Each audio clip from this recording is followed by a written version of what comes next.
সুবেদ Virginia থেকে আপনি প্রশ্ন করার জন্য সুযোগ চেয়েছেন, আপনাকে সুযোগ দেওয়া হলে আপনি প্রশ্ন করুন। আসসালামু আলাইকুম। ওয়ালাইকুম সালাম। আমি একটা গভর্নমেন্টের কাম করি, তো আমার নামাজ পড়বার সময় অক্টে নামাজ পড়তে পারি না, কারণ আমি একটা গভর্নমেন্ট কন্ট্রাক্ট করি, তো এই জায়গাতে আমি নামাজ পড়তে পারি না, লাইক অন টাইমে।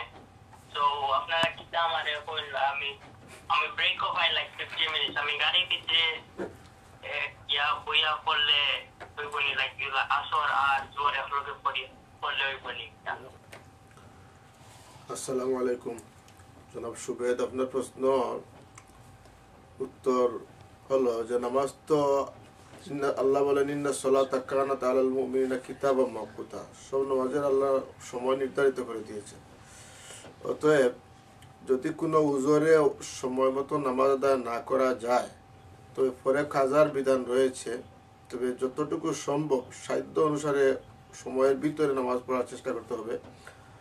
আর আগে পড়ার যেহেতু ওয়াক্ত আগে আসে না, ওয়াক্ত আসার আগে নামাজ পড়লে নামাজ হবে না, সুতরাং ওয়াক্ত আসার পরেই নামাজ পড়তে হবে। যেভাবে যদি কাজের জায়গায় না ভরা যায়, এমনকি সুযোগ হলে গাড়ির ভিতরে গিয়েও পড়লে হবে, তবে ওয়াক্তের ভিতরে আপনি নামাজটা পড়বেন। যদি একান্ত তারপরেও যদি তাও সম্ভব হয় না, তবে এরপরে কাজা পড়বেন। আল্লাহ তৌফিক দান করুন। আসসালামু আলাইকুম। ধন্যবাদ সুবেদ ভাইকে। আবার প্রশ্ন করার জন্য সুযোগ চেয়েছেন সাব্বির খান মিশিগান থেকে। বলুন আপনার প্রশ্ন কি?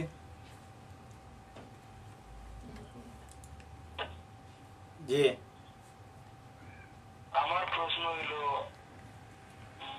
বিনা টুপি ছাড়া নামাজ করা মাকরুহ, কিন্তু কেউ যদি সাদর মাথা দিয়ে মাথা ঘুরে নেয় বা উল্টার হয়ে দিয়ে মাথা ঘুরে নেয় নামাজ পড়ে, তার নামাজ হবে?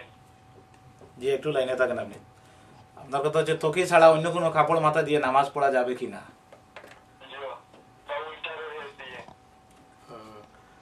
সাব্বির খান, আপনার প্রশ্নের উত্তর হচ্ছে যে টুপি মাথায় দিয়ে নামাজ পড়া আসলে সুন্নত, এবং বিনা টুপিতে বিনা উজরে নামাজ পড়লে নামাজ মাকরুহ হবে।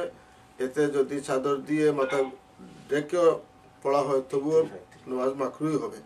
চাদর দিয়ে ডাকলে বা রুমাল দিয়ে মাথা ডাকলে বা অন্য কিছু দিয়ে ডাকলে টুপির কাজ সারবে না। টুপি পরার সুন্নত টুপি দিয়ে করতে হবে। আল্লাহ আমাদেরকে বুঝার এবং আমল করার তৌফিক দান করুন। ধন্যবাদ। সাব্বির খান মিশিগান থেকে প্রশ্ন করেছিলেন। এখন একজন প্রশ্ন করার জন্য সুযোগ চেয়েছেন, তার টেলিফোনের লাস্ট 4 ডিজিট নাম্বার হচ্ছে 8353। আপনাকে প্রশ্ন করার জন্য সুযোগ দেওয়া হচ্ছে 8353। আপনি প্রশ্ন করতে পারেন। ওয়ালাইকুম সালাম।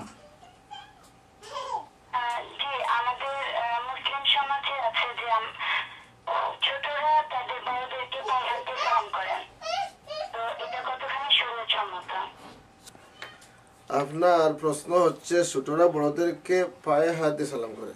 আসলে পায়ে হাত দিয়ে যেটা সালাম, এটা আসলে সালাম না। সালাম হচ্ছে আসসালামু আলাইকুম, এটা হচ্ছে শরীয়ত সম্মত সালাম। পায়ে হাত দিয়ে যেটা করা হয় সেটা হচ্ছে কদম বুসি। কদম বুসি সম্পর্কে বলার বিস্তারিত অবকাশ রাখে, তবে এটাও সবাইকে করা যাবে না। তো নিজের মা বাবাকে কদম বুসি করা যায়, স্ত্রী স্বামীকে করতে পারবেন, বা ছাত্র উস্তাদকে বা মুরিদ পীর সাহেবকে, এই ধরনের সম্মানিত ব্যক্তিবর্গ যারা, তাদেরকে কদম বুসি করা যায়। অন্যথায় যে কোনো জনকে কদম বুসি করা যায় না। তাছাড়া অনেকে কদম বুসি করতে গিয়ে অনেকে আমাদের তো মনে করেন সালাম করতেছেন কিন্তু কদম বুসি করছেন, এতে সালামের যে শূন্যতাও আদায় হচ্ছে না। প্রকারান্তরে কদম বুসি করতে গিয়ে অনেকে মাটিতে হাত দিয়ে আসলে চুমু খায়, পায়েও না। এটা কিন্তু আরো অসুবিধাজনক। তাই এটা কোনো সালামের আওতায় পড়ে না। সালাম করতে হলে তাদেরকে সালাম করা আসসালামু আলাইকুম বললেই সালাম হবে। কদম বুসিতে সালামের শূন্যতা আদায় হবে না, এবং আবার যে কোনো জনকে কদম বুসি করা যাবে না।